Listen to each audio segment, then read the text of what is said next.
Good morning. I have a story to tell you, and it's a true one. Thousands of stories, whether fiction or fact, rely on tropes, and that's just a writer's name for a device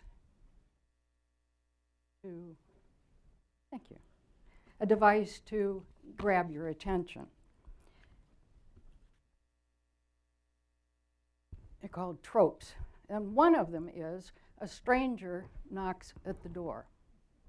That doesn't need to be literal. It means a new character enters the story and takes the plot in another direction. Countless other stories rely on this trope. An ordinary person is parachuted into an extraordinary, often dangerous situation, and he is, or she, called upon to find the inner strength to overcome evil. A good example, Joseph Cotten in the noir film The Third Man. You remember the one set in Vienna with the big Ferris wheel and that haunting zither music? Joseph Cotten's character is a penniless writer of pulp westerns, and he arrives in Vienna on the behest of his old friend, played by Orson Welles, and stumbles onto his friend's deadly drug dealing. Will he walk away, or will he find the strength to turn in his pal, even if they both get killed in the effort? All the superheroes, Batman, Superman, Wonder Woman, are in reality just ordinary folks. They jump into a phone booth, rip off their glasses, don a red cape, and escape to set the day right. The story I want to tell you turns on both of these tropes.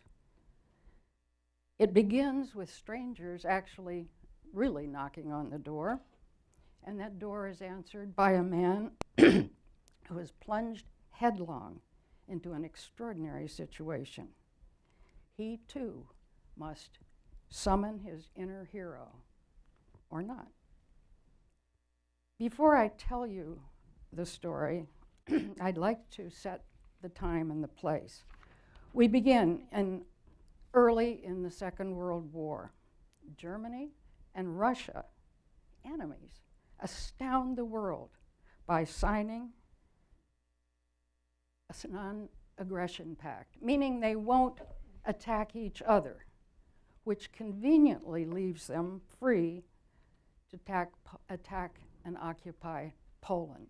The Nazis occupy West, and the Soviets occupy East.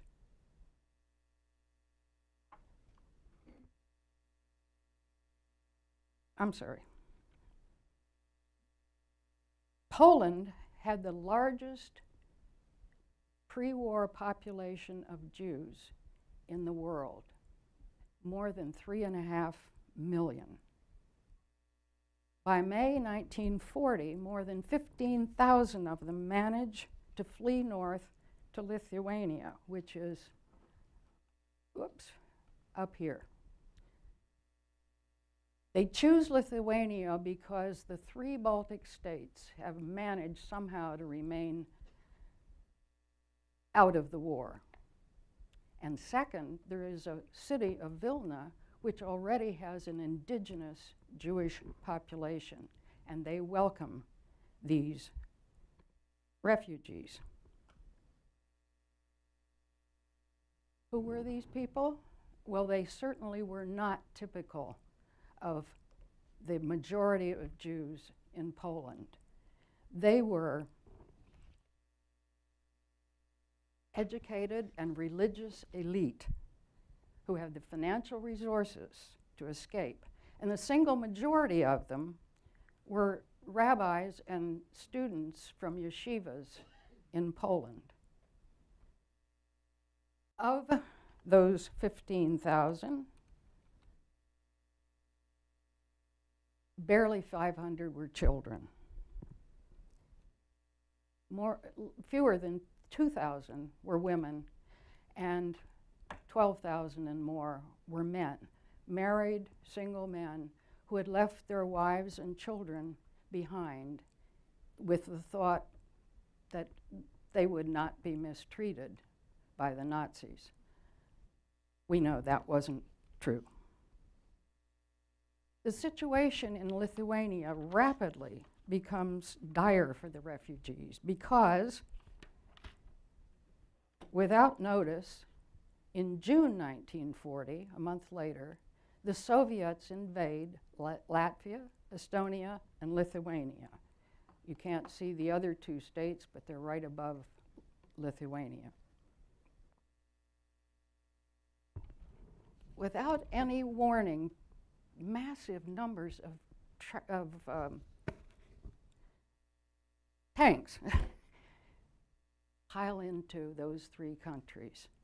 And in 4 weeks, all three states have requested to be annexed to Russia. They rapidly collapse into Soviet satellites, shattering the Jews' safe harbor. The Jews are ordered to become Soviet citizens, and they know whether they comply or they don't comply, they'll probably wind up in gulags in Siberia or worse. They seek desperately for a way out, get as far as possible from that double threat from the Russians and from the Nazis. But big problem, to get out of Lithuania, they need visas. Hold that thought, they need visas. At this point, a string of events in Holland makes a difference. In May 1940, a month earlier, the Nazis occupy Holland. One of the consequences of that is that the Dutch consul in Lithuania has to be recalled because his wife is an outspoken Nazi sympathizer. That leaves the ambassador to the Baltic states at a loss for having a consul in Lithuania. He is based in Latvia and is ambassador to all three states. Well, he turns to a businessman, Jan Wharton Dyke, to take on the position of temporary consul, a title with no real duties, he says. Just keep the office open until we have to close it. Wharton Dyke says no, pleading total ignorance of diplomatic matters. Over several weeks, he wears down Wharton Dyke, and he finally agrees to take it if he can use his own office in his own home and not have to be in the consular office. Who was this man? Jan Wharton Dyke was a successful businessman, fluent in 5 languages, who arrived in Lithuania in 1938 as director of the Lithuanian branch of the Philips Company, a large Dutch manufacturer, especially of radios at that time. He was accompanied by his wife Erna and his daughter Edith, age 14, and Jan Jr., almost 12. A third child, Robert, was born in Lithuania in 1939. Wharton Dyke was not always the ultra-responsible executive and family man he became. Shortly after finishing university in England, he shocked the family by taking off for South America, where he claimed there were many more jobs for a professional in business. So what profession did he choose? None. Like the hippies of our youth, he wound up as a cowboy in Paraguay. I actually have a picture of him somewhere, I couldn't find it, of him riding back to the camp with a huge animal slung over the back of the horse. I think it was a tapir, but it was meant for dinner. After a few years, he'd grown a long beard and had enough of adventure, and he returned to Holland, where his identical twin brother, Peter, sold the family tobacco and tea business. Wharton Dyke shaved off that beard, bought himself a suit, and began a career with Philips that spanned 3 decades. Now let's take the story back to Lithuania, where it's now early July 1940. And Wharton Dyke is putting in an hour each morning at the Dutch Consul and has very few clients as advertised. But more important, the refugees are still desperate to get out of Lithuania. Here's the situation. The requirements to leave Lithuania, well, you have to have a valid passport. Almost everyone has that. You also have to have a destination visa, meaning a country agrees to accept you. And third, nobody has that. The third requirement is a transit visa for each country through which you would have to travel to the above destination. Well, obviously nobody has that because they don't have a destination visa. And bear in mind that visas are only available through the consulates of each country involved. And most of those consulates are closed.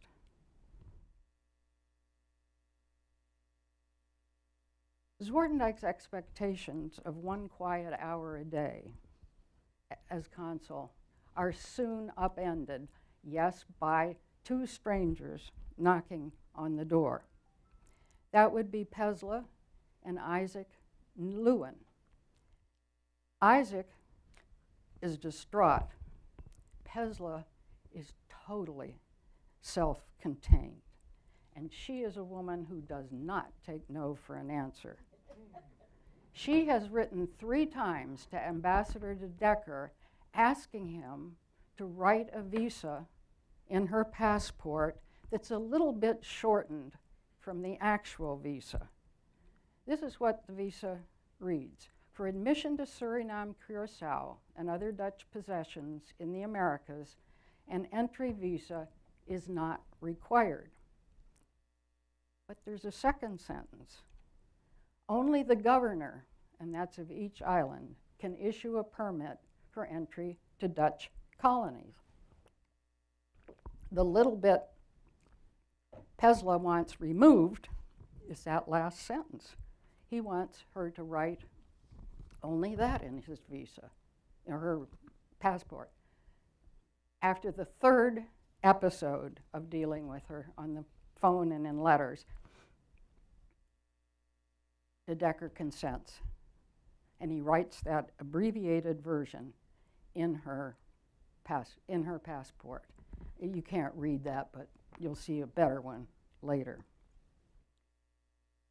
Now it's Isaac Newton standing at Wharton Dyke's desk, pleading with him to write the same abbreviated words in his passport. Wharton Dyke telephones de Decker for advice, and he gets this reluctant go-ahead. Okay, but just this one. Wharton Dyke dips his pen in the beautiful writing things on his desk, and in his elegant handwriting, writes in French the abbreviated visa. The Lewins now have 2 of the requirements for escape, an exit visa and a destination visa, a passport and a destination visa, albeit a bogus one. Word goes out overnight, no doubt from Paisley, and the next morning a 3rd stranger knocks on the door, Nathan Gootworth.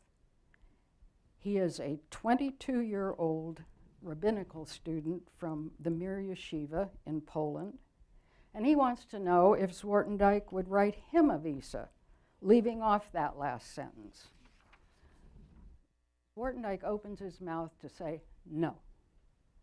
But he looks up at Nathan's desperate face and impulsively says, "Yes, I will." Gootworth fairly dances out the door, jubilant.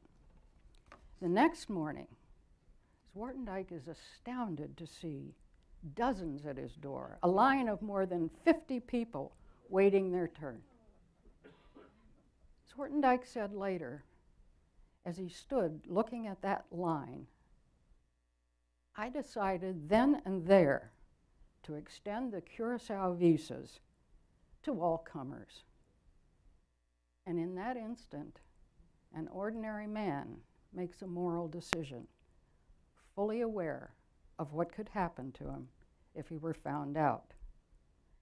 In that minute, Wharton Dyke had figuratively stepped into that phone booth, whipped off his glasses, picked up his pen, put on a red cape, and agreed to do the hard thing.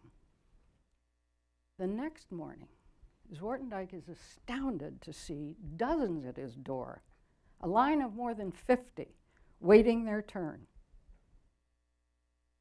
Now the word spreads really fast. In the next 4 days, the lines outside Wharton Dyke's office stretched to hundreds. Even working 10 hours a day, he couldn't have imagined he would write over 1,300 visas by hand in the next 4 days. And still, the crowds continue. He pauses to procure a stamp, and with it issues another 1,100 visas in the next 4 days, 2,400 visas in 8 days. He rises to this flurry on his own, totally aware of what could happen if the Russians find out, or eventually the Nazis.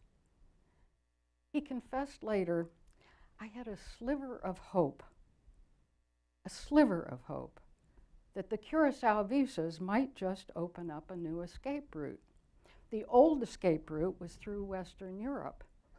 Couldn't use that anymore because the Nazis occupied all of those countries. The only possibility left was really bizarre.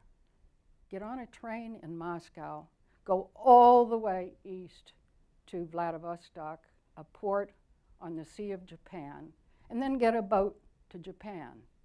And then what? Well, whatever they could work out." Nathan Gootworth jumps on that plan and goes immediately to the Japanese consul and asks him, after showing him his Curacao destination visa, if he would write a transit visa across Japan to Curacao. Sugihara is also a temporary consul, and he has no reason to question the Curacao visas. He assumes they're totally legal. And so he does this for Nathan Gootworth, and then as more and more of Wharton Dyke's people come to him, he signs for them too. Thus, Wharton Dyke and Sugihara, who didn't know each other and would never meet, found themselves working as an unplanned, unorganized, and certainly unofficial team, issuing visas full-time and at top speed. Sugihara phones Wharton Dyke repeatedly to ask him to slow down.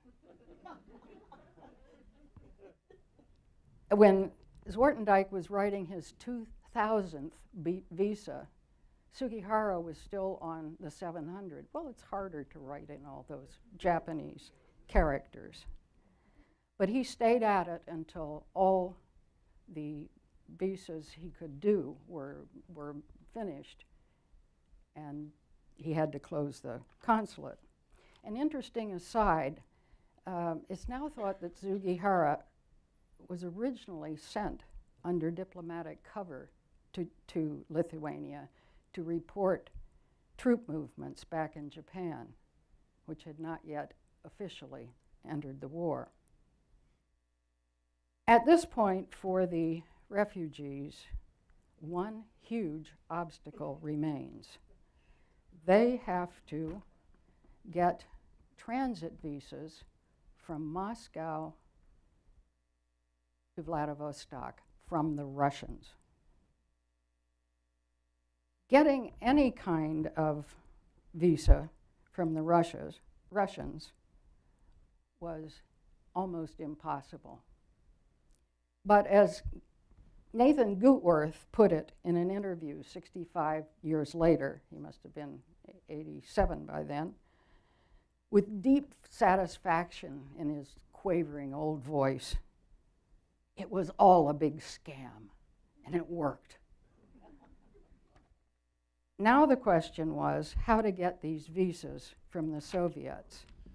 They required interviews with long, long waits in limbo, not to mention the very risk of exposing yourself as a refugee to the Soviets. Many refugees fear a trap. Why would Russia let them go?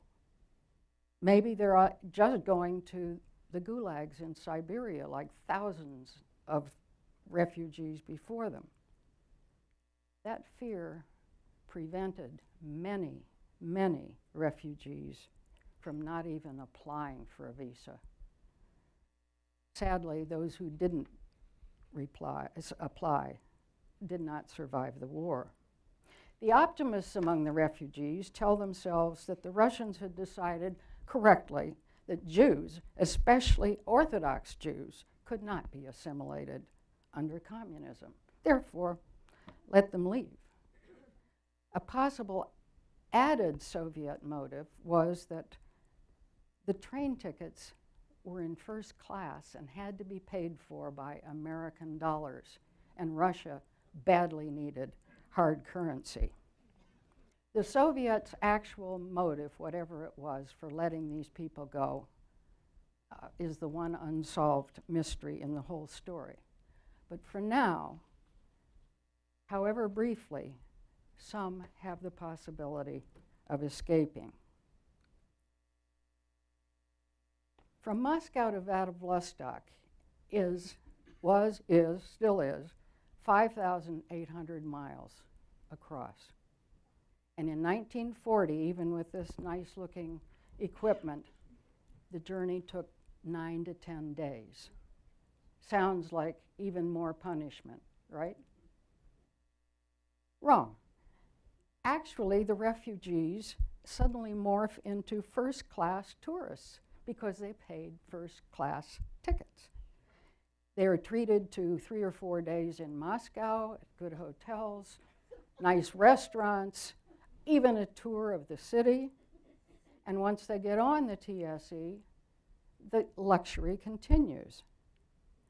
Nevertheless, fear of what could happen on that very long journey plagues the refugees until they actually arrive safely in Vladivostok and board the Japanese boats. Definitely, those were not first class, and a lot of people got seasick. When Japan finally enters the war some months later, most of those refugees are transferred from Kobe to Shanghai, which at that time was an open city but controlled by by Japanese.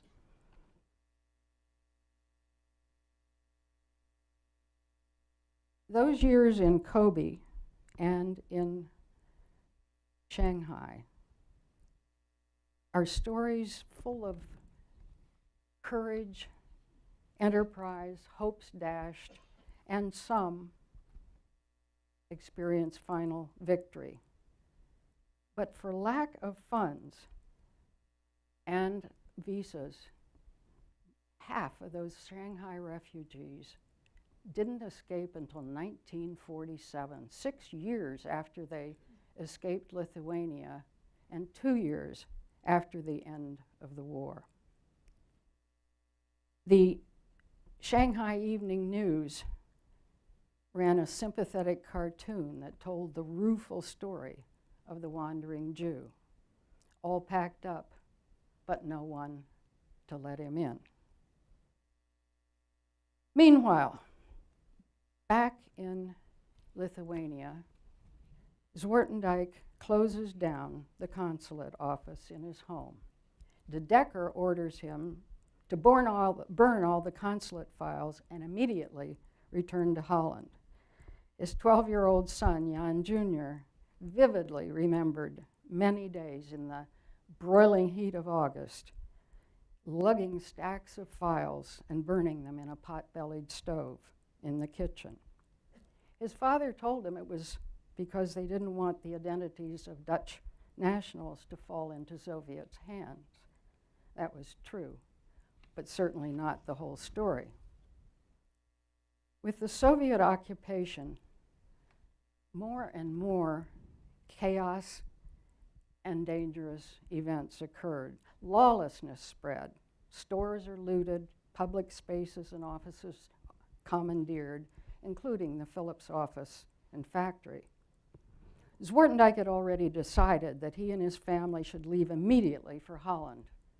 Ironically, the Soviets did not respond to his repeated requests for a visa, an action that should have been automatic for a diplomat, even a temporary one. Wharton Dyke sends his family to friends in the country for greater safety, and he becomes more and more worried that somehow information of his actions had leaked and deportation to Siberia is a real possibility. His next door neighbor, a school teacher, had been deported only a week earlier, the victim of denunciation by a single colleague. Anyone who knew of the the visas for Jews could easily have denounced Wharton Dyke. Finally, late in September, the visa comes through and the family goes back to Holland. But their return to Holland is Nazi occupied, and that creates new worries. By this time, it is beyond clear that the Soviet-German non-aggression pact was a ruse on the part of the Nazis in order for them to overrun Poland and the Baltics and now Russia. Wharton Dyke fears that the Nazis will find out from records the Russians left behind that he has written visas not for just ordinary Jews, but for Orthodox Torah scholars, the Jewish group Hitler hated most, feared them, because with their zeal and their large families, they could rekindle Judaism all over the world. In 1943, a heart-stopping incident revealed just how dangerous Wharton Dyke's actions had been. 2 SS officers pound on the door of Wharton Dyke's home in Eindhoven. They demand to question, and the 3 men go into the study, close the door. After an hour of shouted questions and repeated questions, Wharton Dyke, pale from the interrogation really, ushers the officers out. As they leave, one turns back and says to him, "We aren't finished with this yet." Wharton Dyke tells his wife later that a prisoner captured by the SS in Romania was found to have a piece of paper in his pocket with Wharton Dyke's name and address on it. The SS shot the man for trying to escape. That's a euphemism for died in torture. Now the SS wants to know what the connection is between Wharton Dyke and the dead man, who they claim was high up in the resistance. Wharton Dyke insisted that the man was just an old friend from Prague, that he hadn't seen him in years. But that's such a vague answer, he knows that they will continue to try to trace him through the incredibly detailed files the Nazis kept. After that, a blanket of total silence falls in the house. Not even the word Lithuania is uttered until after Holland is liberated and the war ends. Even then, except within the family, Wharton Dyke avoids speaking of what went down in Lithuania. However, he does say he's curious to know if any of the visas actually worked. He writes to Kobe and Shanghai officials more than once, but to no avail. Nobody answers him. He tries a few years later, and still he gets no answers. The first glimmer appears 20 years later in, of all things, the B'nai B'rith messenger. Who is the angel of Curacao? Who wrote the bogus visas for the Jews who escaped from Lithuania? Nobody could remember his name. Somebody thought it was Philip Radio. Probably remembering the sign on the office door. Now it is Jan Wharton Dyke Jr. who takes the responsibility to write to the B'nai B'rith messenger, asking for a copy of it, asking for information. They tell him there is no copy of it, and it was only a little squib in the back of the paper. So he telephones all the editors and whoever he can get contact with, but nobody responds. His father's keen disappointment moves his son to continue the search. He corresponds with dozens of Holocaust survivors, Holocaust historians over the years. But years passed without any results until 1976, when David Kranzler, Holocaust historian, wonderful man, terrible picture, I'm sorry, he says in a short note to Jan Wharton Dyke Jr. that he thinks he's on the cusp of finding out more information.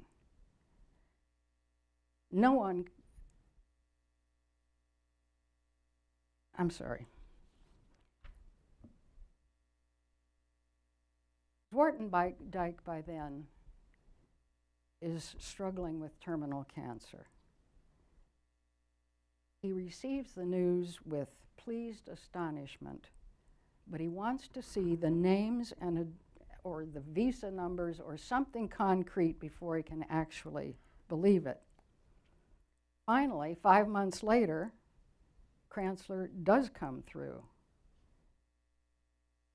Marvin Tokayer, rabbi then in Kobe, has dug up files and has now the list of visa numbers and names of survivors who had used Curacao visas. 2,220. That was the information Wharton Dyke had been hoping to get since 1945. But it came too late. Ironically, it arrives on the very day of his funeral. Now, with renewed passion, his son, armed with the names of all of these survivors, begins slowly tracking them down, one, by mail and telephone, and later hundreds of emails. Like his father, he isn't the least bit interested in praise or publicity. He only wants to know the stories of the survivors and what they had subsequently been able to make of their lives. News spreads in the Jewish press and from there to mainstream newspapers. The story went on to gain national attention. One often repeated claim for the Angel of Curacao struck the family as way over the top. The man who saved Judaism? Come on. But it actually had a particular truth. You remember I said earlier that most of these escapees were Torah scholars at yeshivas. Well, in September 1940, and that was a month after these Jews escaped to Lithuania, this message from Hitler to Himmler to the Nazi governors of Poland: no more visas are to be issued to Jews from Eastern Europe, because these rabbis and teachers of Talmud would create the spiritual regeneration of the Jews in America and throughout the world. The Jews who escaped on Wharton Dyke's visa included the Mir Yeshiva, 250 students and rabbis. It was the only yeshiva that escaped intact. Jewish organizations from San Francisco to New York began holding celebrations. And every occasion, at least 2 or more survivors appeared, often frail, but always joyous. One even brings a very special gift.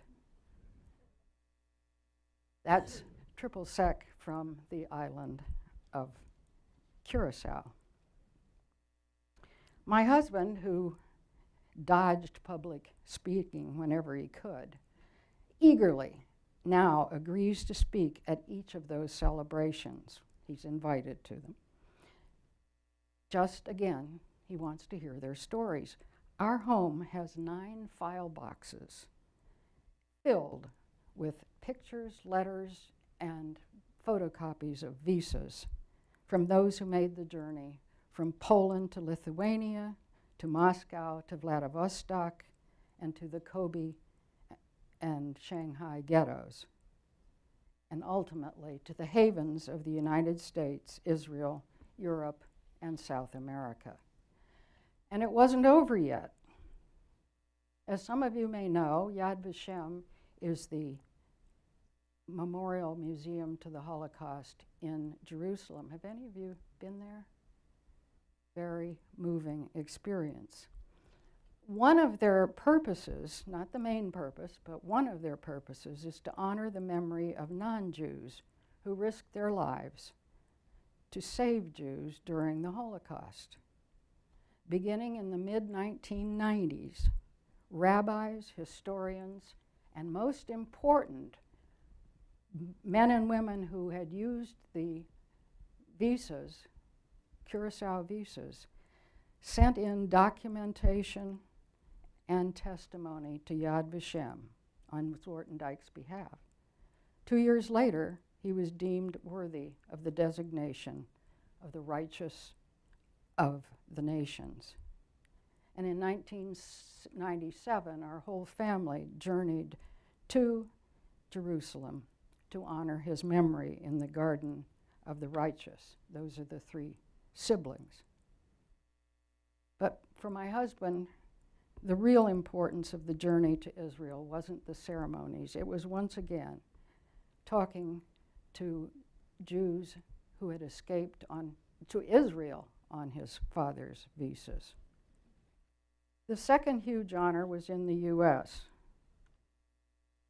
The Holocaust Museum in Washington, D.C. mounted an 18-month special exhibit entitled Flight and Rescue, honoring Wharton Dyke, Sugihara, and De Decker. Over the many months of that moving display, thousands of people left comments expressing gratitude and admiration for their courage.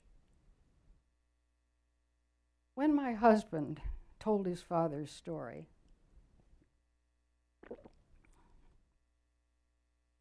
a frequent response from listeners was, well, it was simply meant to be.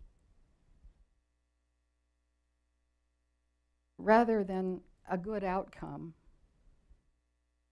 it was mystical and providential, not the result of an ordinary human making a moral decision.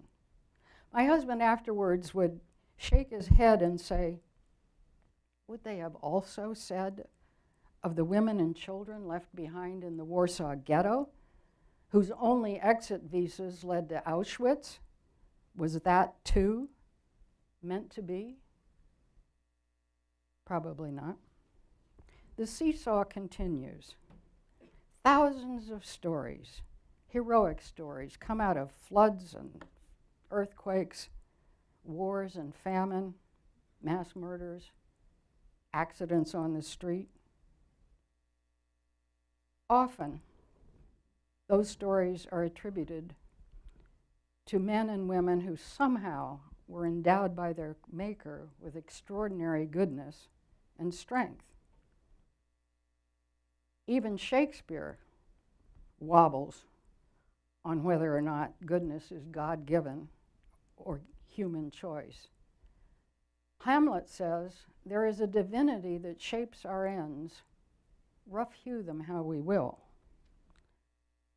But in Twelfth Night, Malvolio says, some men are born great, some achieve greatness, and some have greatness thrust upon them. I'd like to deconstruct that last one. It's a little more complicated. Some men are born great. Think of the prince. All he has to do is outlive his father, and he becomes the great king. Some achieve greatness. I'd think of Lincoln, born in total obscurity, but action after action leads him to greatness. Some have greatness thrust upon them. Well, you know who I attribute that to. But think of a soldier in battle who risks her life in order to save her companions. When I think of my father-in-law and what he did those last 2 weeks writing phantom visas, I think of a decent human being who deliberately chose to disregard probable bad consequences and relied on his own moral compass to do the right thing. I'd like to leave you with the quote from Elie Wiesel, who, as you probably know, was a survivor of Auschwitz and recipient of the Nobel Peace Prize. He died in July of this year. The outside world adopted an attitude either of complicity or of indifference. Only a few had the courage to care. Let us not forget, there is always a moment when a moral choice is made. Thank you.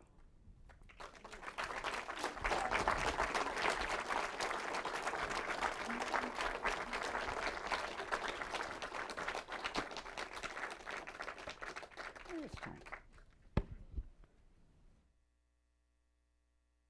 Now this one has to come on, right? Because that one goes off.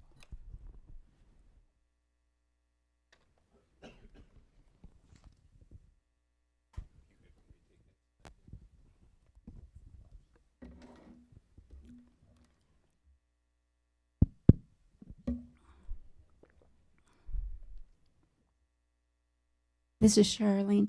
Tell us a little bit about your husband's life, and is he still alive? And No. Okay. He died 2 years. Wait a minute. I need this one now. Right? Is it on? Yeah. Okay. No, he died 2 years ago. The many celebrations of his father's life were well over by the early 2000s. He was a mining engineer, but then later became an economist and worked in the Canadian government for years. Oh, Anne, this is Paul. Did you ever get a chance to meet your stepfather? No, I did not. He died just before I met my husband. Gretchen. Oh, sorry. Well, Anne's daughter and husband and granddaughter are here, and I was wondering, did you get to participate in that ceremony that your mom? No. Okay. Anyway, we're glad you're here with this special day.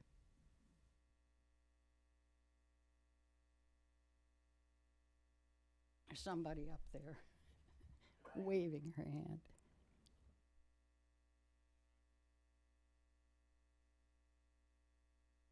Hi, this is Anne. I'm curious about, is it Sugihara? He was also honored in that exhibit. Yes. Was there more information about him, and did your husband never had any contact with him either, is that right? Or with Well, his family? He was well honored during the same time that my father-in-law was. They had separate events, and we still never met Sugihara, but yes, he was praised and praised and more praised. Well, thank you, Anne, so much for the presentation.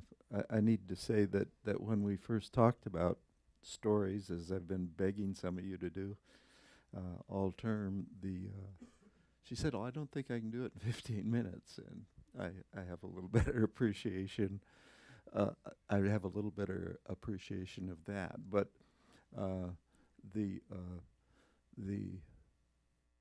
this is the kind of story that comes up continually. We keep having stories when we learn more about the people that we have here. So those of you that are hiding stories, we'd love to sign you up for a presentation. Are there other comments here? Or those? Irene wants to volunteer to share a story. No. Anyways, this was a story that's hard to top right now. But I love the quote that you put here. And I had the feeling that you probably realized, too, that how fortunate your father-in-law was to survive, to start with, because it was like the razor's edge thin, and how many other people probably had the courage to care and did really heroic things that we never know about. And it's wonderful when we do get to know about one, because think about how many others really didn't make it, even though they had done some wonderful, courageous things. Hi, this is Mako.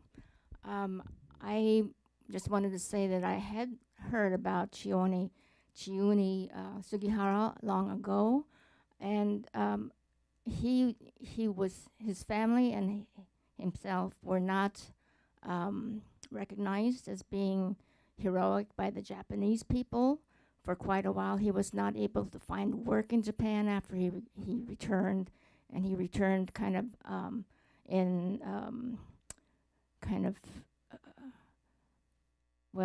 he was not respected for his stance. So it was much later that he was recognized by Israel, and some of the Japanese people did recognize him, and he does have some memorials, but not so much by the Japanese government. It was amazing that the Japanese government took in refugees, Jewish refugees. It made no perfect sense. They had no real experience with Jews at large in Japan, although there was a community in Kobe. So that's a mystery too, to me anyway. Why did they reach out and allow Sugihara to sign those visas? He didn't have permission to do it. He just did it. Yes.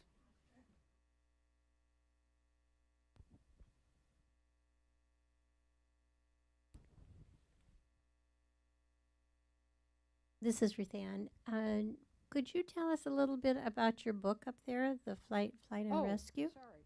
This is a book published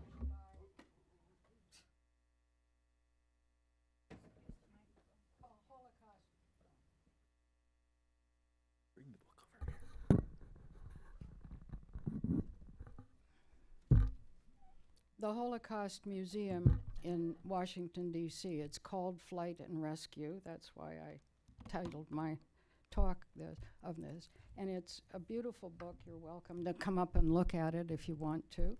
And there are some other things, some visas, some pictures on the table. Hi, this is Bob. For a change, you can hear me. Are you aware of the Chinese diplomat, ambassador or consul? I'm not sure. I think he was in Austria, and he did a very similar thing, issuing bogus visas out of Austria for Jews leaving Southern or Eastern Europe.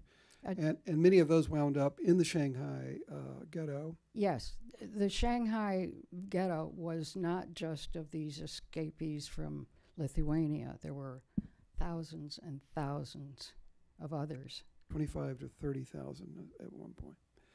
Yeah, that story about them is told in a fictional work, Shanghai Nights. It's worth a reading. Shanghai Nights, KNI. And this is Paul again. And is that the actual inkwell and so forth, where the documents are signed? I need an assistant. Yes, it is, and it's dated 1892. It was his father's. It's an inkwell. I don't have. We have young people in here. So I don't have the pen. And this is a picture, hardly legible or visible, of him on horseback in Paraguay. Anything else? I think it's time. Thanks again, Ann. Thank you.